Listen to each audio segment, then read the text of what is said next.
Salut à vous, chers métalleux. On va y arriver, hein, je commence à être un petit peu fatigué de parler. Donc il nous reste une pile. Et après on a fini. Donc allez, on enchaîne. Vous avez peut-être déjà parlé de Path of Possession, qui est un groupe, qui est un autre groupe de Corpse Grinder, donc le chanteur de Cannibal Corpse. Un groupe de death un peu plus mélodique. Et c'est pas mal du tout. En fait, le mélodique lui va bien à Corpse Grinder, j'aime beaucoup le... Enfin, hey, il y a le chanteur de Cannibal Corpse au chant, regardez. C'est l'argument de vente. Mais non, c'est très efficace, la pochette est assez jolie. Et ça marche plutôt bien en death mellow, moi ça me plaît pas mal. Avec bon, il n'y a pas beaucoup de chant clair vraiment, forcément, du coup. Vu que c'est Corpse Grinder, on n'imagine pas du tout faire du chant clair. Dans le même temps, j'ai acheté ça, donc du death metal plus classique, on va dire, Véloniste. Voilà, l'album s'appelle... Ah oui, alors je peux peut-être pas dit. Alors celui-là s'appelle The End of the Hour, la fin de l'heure. Et celui-là, donc celui de Véloniste, s'appelle The World of Reversed Decalogue. Voilà, donc celui-là, je vous l'avoue que j'ai pris, je connaissais pas ni de nom ni quoi que ce soit, je l'ai pris pour la pochette et le logo. Je me suis dit, oh, quand tu vois ça dans le truc, je me suis dit, bon, ça, moi j'ai envie d'écouter un peu des trucs nouveaux, un peu du death et tout, je connais. Bah, celui du death, c'est très bien. Death un peu bourrin et tout, un peu assez classique, un peu. Alors, l'album de Tyr, ou Tyr, mais je pense que c'est Tyr, on va dire, By the Light of the Northern Star. Tyr qui est donc un genre de groupe de folk, sans instrument folk, où toutes les mélodies un peu folkloriques sont faites à la guitare. C'est pas mauvais, mais bon, j'ai du mal à m'y intéresser en fait. Quand l'album passe, je le retiens pas vraiment, enfin, c'est pas que ça me plaît pas, mais bon, ça ne retient pas spécialement mon attention. La pochette est sympa, hein, mais voilà. C'était un peu... je l'ai acheté un peu plus pour un pari. Alors ça, j'en parlerai tout à la fin. Freedom Call, l'album s'appelle Crystal Empire. On voit pas du tout le côté dualité entre bien et mal. Donc Freedom Call, un des groupes de heavy power les plus épiques qui soit en ce moment, une des références, on va dire, du style. Très très cool avec le morceau Freedom Call justement qui est vraiment pas mal, et le morceau The Crystal... pas du tout où est-ce qu'il est le morceau. The Quest, je crois. Qui est très bien. Non, mais il y a un morceau, je me rappelle plus, je sais plus lequel c'est. Un morceau qui retient à chaque fois mon attention dans l'album, et je me rappelle plus lequel c'est, je vous le mettrai, je vous le marquerai. Finntroll, Niflheim. Voilà, parce que l'album de Finntroll, je l'entends, c'est sympa, c'est pas un groupe que je connais des masses, j'ai le dernier album qui était sorti en 2013. Et je sais que tout ce que j'en ai entendu de Finntroll m'a toujours plu. Alors du coup voilà, quand je suis tombé sur celui-là, je l'ai pris avec. Je trace un peu, mais en vrai je suis plaqué. Epica, mon premier album d'Epica. L'album s'appelle Design Your Universe. Alors c'est pas mon préféré, mais il est quand même très très bien et très efficace. L'intro est très sympa, ça m'a dit. Il y a le morceau Unleashed dessus, qui est un peu un des tubes d'Epica qui est très bien. Il y a tout un genre de saga Kingdom of Heaven. Qui est très sympa. Bon, il se la pète un peu en mode ouais, classique, on a des sagas avec des préludes, des interludes et tout. Voilà, donc un album très sympa si vous aimez le sympho. Enfin, moi, c'est ce sympho là que j'aime, sympho un petit peu. Qui se la pète pas trop en fait. Je trouve que des fois, Nightwish par exemple, c'est un peu pompeux, ou d'autres groupes un peu pompeux. Là, je trouve que c'est vraiment cool. On revient dans du bon death, mais du death suédois, Entomb, l'album Clandestine, qui est le premier, me semble-t-il. C'est Clandestine ou c'est Left Hand Pass? Je crois que c'est Clandestine le premier. Donc une pièce, un morceau culte du death metal suédois que j'ai acheté à notre abbé Robert Kula, le Padre Bob. Et je lui ai aussi acheté Enslaved, l'album Rune. Alors c'est une version promo. Donc c'est juste une petite pochette en carton, mais c'est pas grave, je suis quand même content de l'avoir. Si un jour je le trouve en physique, en boîtier cristal, je le prendrai, mais voilà, je suis quand même content d'avoir. Et donc Enslave toujours, Below the Light. Donc Enslave, je suis en train de bosser la vidéo dessus, je suis en train de l'écrire. Elle me prend vraiment beaucoup de temps parce que je prends vraiment mon temps là pour le coup pour l'écrire. C'est une vidéo importante, je vais dire, alors du coup je me presse pas trop. Voilà, donc Below the Light.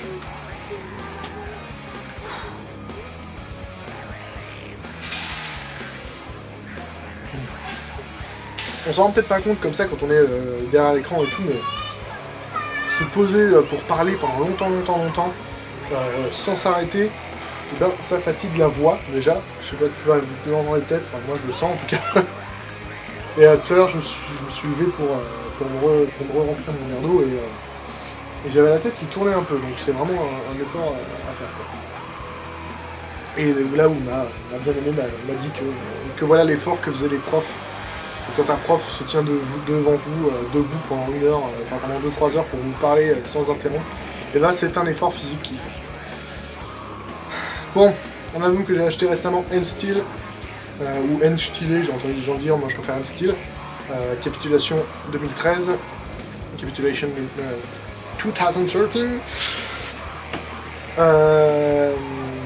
qui est sorti donc en 2013, et avec dessus le premier morceau qui s'appelle Aborted, et comme je l'avais dit, le dernier morceau d'un des albums d'Aborted s'appelait N-Steel, et celui-là s'appelle Aborted, voilà, c'est gros. Qui est donc un album de black metal un peu brutal, un peu cool, très bon.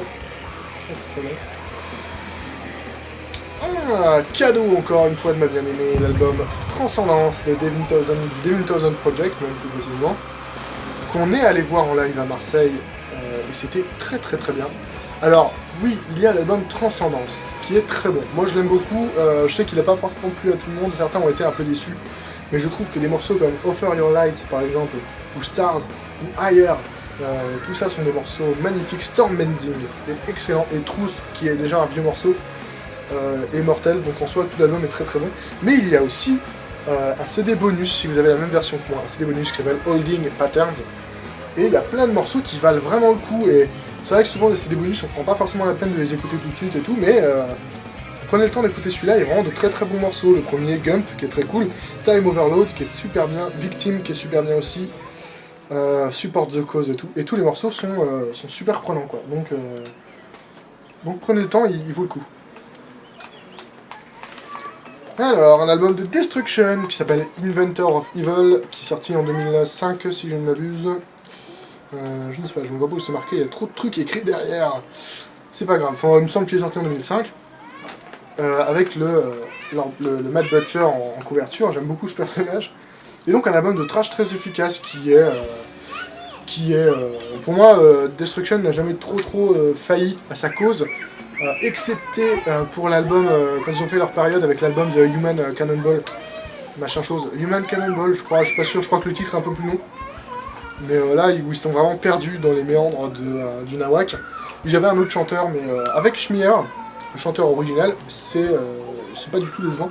Et il y a notamment le morceau The Alliance of Hellhounds, qui a beaucoup d'invités dessus. Il y a Messiah Marcolin, il y a Doro, je crois. Il y en a quelques autres, il y a pas mal de chanteurs. En fait, amusez-vous à écouter le morceau The Alliance of Hellhounds, qui... et essayez de reconnaître les voix, je pense que c'est un jeu assez rigolo. Dayside, avec l'album Scar of the Crucifix, qui est très bon, qui est un de mes albums préférés de Dayside, avec le morceau Scar of the Crucifix qui est déjà bon, et Mad at Go surtout, qui est très bon, Fuck Your God, qui est mortel, qui est une vraie tuerie, Fuck Your God, Go Now, Your Lord is Dead, que des trucs très sympathiques et très mignons, très gentils, donc du pop metal chrétien, hein, vous l'avez deviné. L'album Gore de Deftones, qui me semble que je n'avais pas montré, donc voilà, je le montre. Avec un visuel très laid. Là, c'est un petit peu plus charmant, un peu plus mignon, on va dire. Enfin, pas mignon, mais c'est chill, quoi, ça donne envie de chiller. Là, c'est juste moche. Mais l'album est très bon, vous avez déjà mon avis de toute façon si vous avez vu le bilan. Alors, on va parler un petit peu, on va reparler du coup de black metal médiéval avec Dark and Hall. Dark and Hall que j'ai découvert, donc qui est un groupe français de Nîmes, il me semble, donc pas très loin de chez moi, que j'ai découvert par cet album-là, par sa pochette. Quand j'étais allé perdre un peu de temps sur le bandcamp des acteurs de l'ombre, et j'ai vu cette pochette, ça m'a intrigué. Du coup, je l'ai écouté, je trouvais ça mortel, absolument cool. Mais je me suis pas acheté l'album tout de suite parce que j'avais pas de sous à ce moment-là. En plus, suite à ça, j'avais fait une vidéo donc, pour l'expliquer. Mais j'avais gagné un concours en collaboration avec les acteurs de l'ombre où j'avais reçu des cassettes, dont la cassette de cet album-là. Donc je l'ai réécouté à partir de ce moment-là, j'avais écouté en cassette et vraiment j'avais reçu tout là. Et quand j'étais du coup au Fall of Summer, au stand de Battles Beer, j'ai vu celui-là dans les bacs, à 10 balles. Et du coup je me le suis pris parce que voilà, je suis très content, c'est un de mes albums préférés en termes de black metal et de black metal médiéval du coup. C'est celui-là qui m'a ouvert un petit peu au délire et je suis vraiment très très fan. Donc l'album s'appelle Castellum, c'est celui qui est sorti en 2013-2014 je crois. 2013-2014. Je ne sais plus, peu importe. Et donc son prédécesseur que j'ai acheté très récemment, que vous ne voyez pas bien parce que la pochette est sombre, qui s'appelle Echoes from the Stone Keeper. Qui est pareil, un peu plus guerrier, un peu plus... alors, un peu plus sombre, parce que celui-là, donc black metal médiéval un peu plus lumineux, un peu plus, on va dire... Mais en fait, ça représente plus la pochette, où on a une pochette qui est en extérieur, donc à l'extérieur d'un château, qu'on imagine voir en marchant à travers les plaines, à travers les forêts et tout, et c'est la musique qui s'accompagne. Et celui-là, eh ben, on est dans un genre de donjon, on est dans un genre de couloir sombre. Et d'ailleurs, le premier morceau s'appelle Subterranean Corridor, donc le corridor, le couloir sous la terre, on va dire. Et en fait, c'est un album beaucoup plus sombre, beaucoup plus sinistre que celui-là qui avait des envolées, lumineuses. Celui-là est plus sombre, mais c'est du même tonneau, c'est de la même qualité. Alors, un album que je connais, que j'aime depuis longtemps, Dagoba, What Hell Is About. Mais voilà, il me le manquait, il me le fallait, je l'ai trouvé à pas cher, donc je l'ai pris. Que j'ai acheté très récemment, Spirit Angle, l'album Frost and Fire,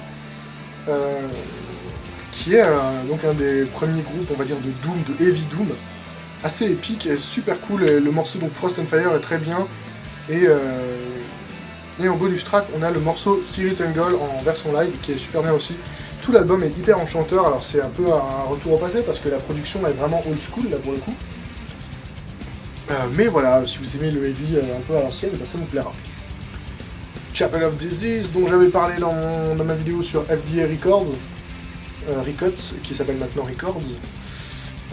Donc du death un petit peu à la suédois, on va dire, un peu bien gras et tout. Le premier album, donc Summoning Black Gods, qui parle de Lovecraft. Et on termine, pas tout à fait d'ailleurs, Cerebral Bore, l'album Maniacal Miscreation, donc que j'ai découvert avec Infidel Amsterdam, qui est un très très bon groupe de brutal death, avec une nana au chant.